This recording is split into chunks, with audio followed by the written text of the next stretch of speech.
తెలంగాణ ప్రభుత్వం ఇటీవల ప్రకటించిన కార్మికుల కనీస వేతనాల సవరణపై సిఐటియు నాయకులు తీవ్ర అభ్యంతరం వ్యక్తం చేశారు. యాదాద్రి భువనగిరి జిల్లా కేంద్రంలోని తిరందాసు గోపి మీటింగ్ హాల్లో నిర్వహించిన సిఐటియు జిల్లా రాజకీయ శిక్షణ తరగతిలో రాష్ట్ర ఉపాధ్యక్షులు జె మల్లికార్జున్ పాల్గొని మాట్లాడారు. కనీస వేతనాల సవరణలో శాస్త్రీయత లోపించిందని, పెరిగిన ధరలకు అనుగుణంగా కాకుండా కార్మికులను నష్టపరిచే విధంగా జీవోలు రూపొందించారని విమర్శించారు.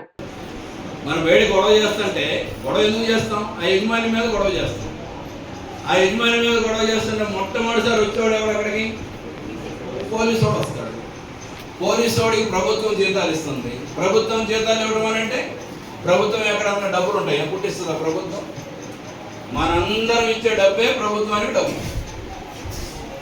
ఇంకా ఆశ్చర్యకర విషయం ఏంటంటే బాగా డబ్బు ఉన్నోళ్ళ కంటే బాగా లేనోళ్ళే ఎక్కువ డబ్బులు ఇస్తారు ప్రభుత్వానికి. చెప్పండి ఎందుకు ఇస్తారు? ట్యాక్సులు.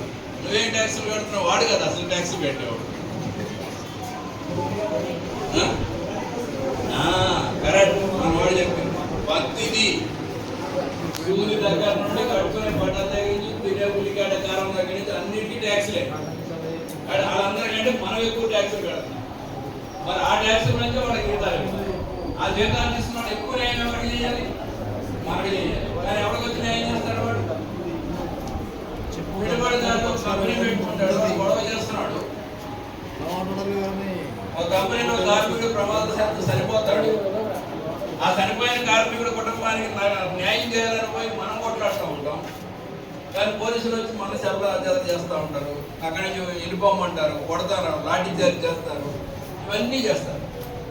ఎందుకని వీళ్ళంతా సమాజంలో మనకి న్యాయం చేస్తున్నట్టుగానే ఉంటుంది, కానీ అది జరిగేదంతా న్యాయం కాదు.